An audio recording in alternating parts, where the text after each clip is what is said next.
দিল্লীত হৈ যোৱা কেন্দ্ৰীয় মন্ত্ৰী সভাৰ শপত গ্ৰহণে এটা বস্তু নিশ্চিতভাৱে দেখুৱাইছে অসমৰ বঙালী হিন্দু সম্প্ৰদায়ক কা আনি পেলাই সন্তুষ্ট কৰা আৰু ভোট বেংক হিচাপে ব্যৱহাৰ কৰি পিছত যে তেওঁলোকক প্ৰকৃতপক্ষে উপেক্ষা কৰা হৈছে অসমৰ বিজেপিয়ে এই কথাটো পুনৰবাৰ প্ৰমাণ কৰিলে যে অসমৰ বঙালী হিন্দুসকলে বিজেপিৰ পৰা কংগ্ৰেছৰ দিনত যি সা সুবিধা তেওঁলোকে পাইছিল, কংগ্ৰেছৰ দিনত সুদীৰ্ঘকাল সন্তোষ মোহন দেৱ কেন্দ্ৰীয় মন্ত্ৰী সভাত স্থান পাই আছিল, বঙালী হিন্দু হিচাপে হওক আৰু বৰাকৰ নেতা হিচাপে অসমৰ এজন জ্যেষ্ঠ নেতা হোৱাৰ উপৰিও তেখেত অসমৰ বঙালী হিন্দু সম্প্ৰদায় আৰু বৰাক বুলি আমাৰ ব্ৰহ্মপুত্ৰ ভেলীৰ পৰা বিজয় কৃষ্ণ সন্দিকৈ ছাৰ আৰু বৰাকৰ পৰা সন্তোষ মোহন দেৱ এনেকুৱা এটা বেলেঞ্চত কেন্দ্ৰীয় মন্ত্ৰী সভাত কংগ্ৰেছে মানুহ মনোনীত কৰিছিল। কিন্তু বিজেপিৰ শাসনকালত বিজেপিৰ আগৰ গোবিন্দপুৰ কায়স্থ তেখেতক কিছুদিন কেন্দ্ৰীয় মন্ত্ৰী সভাত আছিল যদিও পৰৱৰ্তী সময়ত আজি এইটো থাৰ্ড টাৰ্ম মিনিষ্ট্ৰী বিজেপিৰ কিন্তু দেখাইছে বৰাক বুলিক গুৰুত্বহীন কৰা হৈছে আৰু বঙালী হিন্দু সম্প্ৰদায়কো গুৰুত্বহীন কৰা হৈছে। নিশ্চিতভাৱে ইয়াৰ দ্বাৰা বিজেপি আগন্তুক দিনত ক্ষতিগ্ৰস্ত হ'ব আৰু আমাৰ কংগ্ৰেছ আমি লাভৱান হ'ম।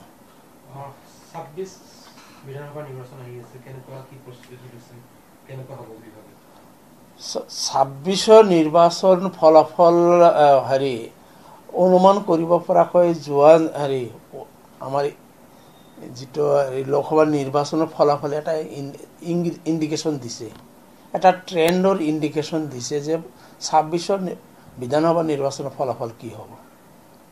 আপুনি উজনি অসম সম্বন্ধে যিটো এটা ধাৰণা সদায় দি থকা আপোনালোকৰ মিডিয়াৰ জৰিয়তে হওক এটা ধাৰণা দি থকা হয় সদায় আৰু ধাৰণা দিবলৈ চেষ্টা কৰি থকা হয় যে অসমৰ ভূমিপুত্ৰ বা খিলঞ্জীয়া মানুহৰ মাজত কংগ্ৰেছৰ গ্ৰহণযোগ্যতা বহুত কমি গৈছে বুলি বা চাহ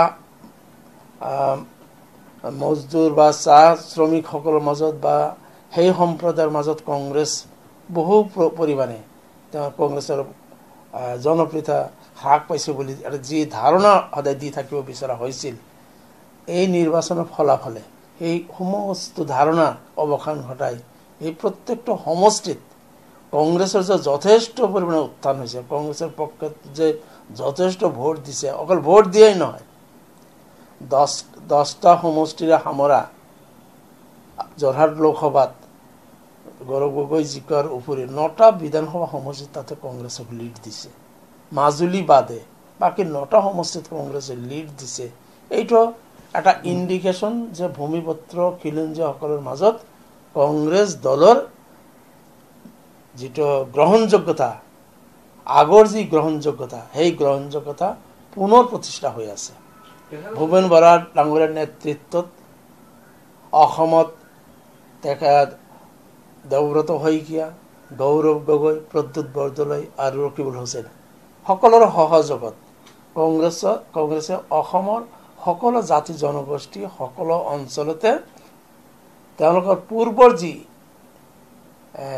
জনপ্ৰিয়তা সেই পূৰ্বৰ জনপ্ৰিয়তালৈ অহাৰ এটা ট্ৰেণ্ড আৰম্ভ হৈছে। নামনি অসমত ভোটৰ যি বিভাজন আছিল, ইউডিএফ থকাৰ কাৰণে ভোটৰ যি বিভাজন হৈছিল, ইউডিএফক সম্পূৰ্ণৰূপে নাকচ কৰা দেখা গৈছে এই নিৰ্বাচনত। গতিকে নামনি অসমৰ ভোটৰ বিভাজন নহয়, ইয়াৰ 80%, 90% ভোট কংগ্ৰেছৰ পক্ষত আৰু উজনি অসমতো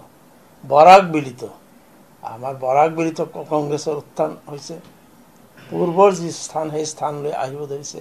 গতিকে এটা ট্ৰেণ্ড দেখা গৈছে 2026 আৰু যদি নিৰ্বাচনত টোটেল ভোটৰ যদি এনালাইচিছ কৰে এই সাধাৰণ নিৰ্বাচনত যে আমি নৰ্দত সংখ্যাত 3টা MP পাইছোঁ, বিজেপি মিত্ৰ জোটে তেওঁলোকে 11টা পাইছে, 9টা বিজেপি, 2টা তেওঁলোকৰ সহযোগী, কিন্তু টোটেল ভোট বা টোটেল পাৰ্চেণ্টেজ কংগ্ৰেছৰ বেছি। দেখা গৈছে যে গৌৰৱপুৰৰ জনপ্ৰিয়তা পূৰ্বতকৈ বৃদ্ধি পাইছে আৰু তাৰ লগতে আপোনালোকৰ দলৰ বহুতে কৈছে, বহু বিধায়কেও কৈছে যে দলৰ নেতৃত্ব এপিচিচিৰ নেতৃত্ব তেওঁ ল'ব লাগে আৰু দলটোক আগুৱাই লৈ যাব লাগে।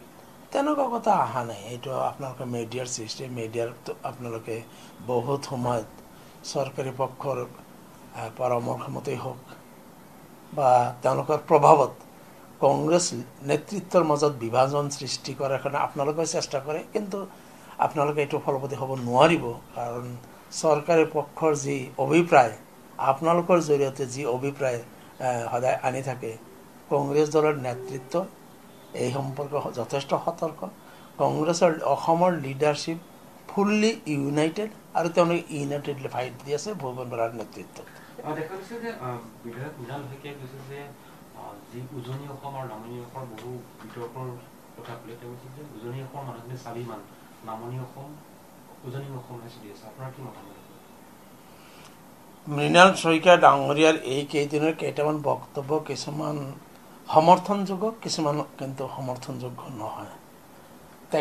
তেখেতৰ দলৰ সম্বন্ধে, দলৰ নেতৃত্ব সম্বন্ধে যিবিলাক কথা কৈছে সমৰ্থনযোগ্য, ভাল বক্তব্য দিছে। এজন ভাল বিশ্লেষক হিচাপে মন্তব্য দিছে যে তোষামোদৰ কাৰণে নেতাৰ কেতিয়াবা যথেষ্ট ক্ষতি হয়, নেতাই গম নোপোৱাকৈ নেতাৰ ক্ষতি হৈ যায়। ভাল এনালাইচিছ। যোৰহাটত গৌৰৱ গগৈৰ জয়ৰ যিবিলাক কাৰণ ব্যাখ্যা কৰিছে, অকল মৃণাল শইকীয়া নাই, সিদ্ধাৰ্থ ভট্টাচাৰ্য ডাঙৰীয়া যি বিশ্লেষণ দিছে, ভাল বিশ্লেষণ। কিন্তু নামনি অসমৰ মানুহ সম্বন্ধে মৃণাল শইকীয়া যিটো এটা মন্তব্য কৰিছে, পইচাৰ বিনিময়ত ভোট, এইটো নামনি অসমৰ মানুহে ইতিমধ্যে কেইবাটাও সংগঠনে মৃণাল শইকীয়াৰ বিৰুদ্ধে থানাত এজাহাৰ দিয়া গম পোৱা গৈছে। গতিকে মই ভাবোঁ আমি জনপ্ৰতিনিধিসকলে, অকল জনপ্ৰতিনিধি নহয়, যিকোনো সমাজৰ দায়িত্বশীল ব্যক্তিয়ে কাৰোবাৰ সম্বন্ধে মন্তব্য দিয়াৰ সময়ত আমি এইখিনি বেলেগৰ স্বাভিমানত আঘাত কৰাটো কেতিয়াও ভাল কথা হ'ব নোৱাৰে, ভাল ব্যক্তিৰ পৰিচয় হ'ব নোৱাৰে। মুখ্যমন্ত্ৰী প্ৰাৰ্থী হোৱাৰ সম্ভাৱনা আছে নেকি? যিহেতু তেওঁ কৈছে ২৬ পুনৰ ঘূৰি আহিব বুলি। কংগ্ৰেছৰ কোনো লিডাৰে বা কংগ্ৰেছ কেন্দ্ৰীয় নেতৃত্বই অসমত কংগ্ৰেছৰ মুখ্যমন্ত্ৰীৰ প্ৰাৰ্থী প্ৰক্ষেপ কৰা নাই। গতিকে এই ক্ষেত্ৰত মই এই সম্বন্ধে কথা কোৱাটো মোটেও সমীচীন নহয়। এটা কথা, আপুনি যিটো সমীকৰণ দিলে যে বৰাকত আপোনালোকৰ ভোট শ্বেয়াৰিং ভাল হৈছে, উজনি অসমৰ মানুহে আপোনালোকক লৈছে, নামনি অসমত আপোনালোক লৈছে, এই আপোনাৰ গোটেই কেলকুলেশ্যনটো কৰিলে ক'ৰবাত আপুনি এইটো কথা ক'ব বিচাৰিছে ২৬ত কেনেকৈ কংগ্ৰেছৰ বা মিত্ৰজোঁটৰ চৰকাৰ নিশ্চিত হৈ থকা? ২৬ত কংগ্ৰেছৰ নেতৃত্বত মিত্ৰজোঁটৰ যে চৰকাৰ হ'ব, তাৰ ট্ৰেণ্ড অলৰেডি ষ্টাৰ্টেড ডিউৰিং দিছ লাষ্ট জেনেৰেল ইলেকশ্যন। আমাৰ কংগ্ৰেছৰ ভূপেন বৰাৰ নেতৃত্বত বিধায়িনী দলৰ নেতা দেৱব্ৰত শইকীয়াৰ সহযোগত আৰু আমাৰ নতুনকৈ নিৰ্বাচিত ৩জন সাংসদ গৌৰৱ গগৈ, প্ৰদ্যুৎ বৰদলৈ আৰু ৰকিবুল হাছান, ৩টা বেলেগ বেলেগ পইণ্টৰ পৰা উজনি অসম, মিডল অসম, নামনি অসম, এই ৩জনৰ সহযোগত আৰু আমাৰ মিত্ৰজোঁটৰ ৰাইজৰ দল অখিল গগৈ, অসম জাতীয় পৰিষদৰ লুৰিণজ্যোতি গগৈ আৰু বামপন্থী দলসমূহৰ সহযোগত সন্মিলিতভাৱে যি প্ৰচেষ্টা আৰম্ভ হৈছে, ২৬ত দেখা পাব যে এই সন্মিলিত বাহিনীৰ চৰকাৰ হ'ব কংগ্ৰেছৰ নেতৃত্বত।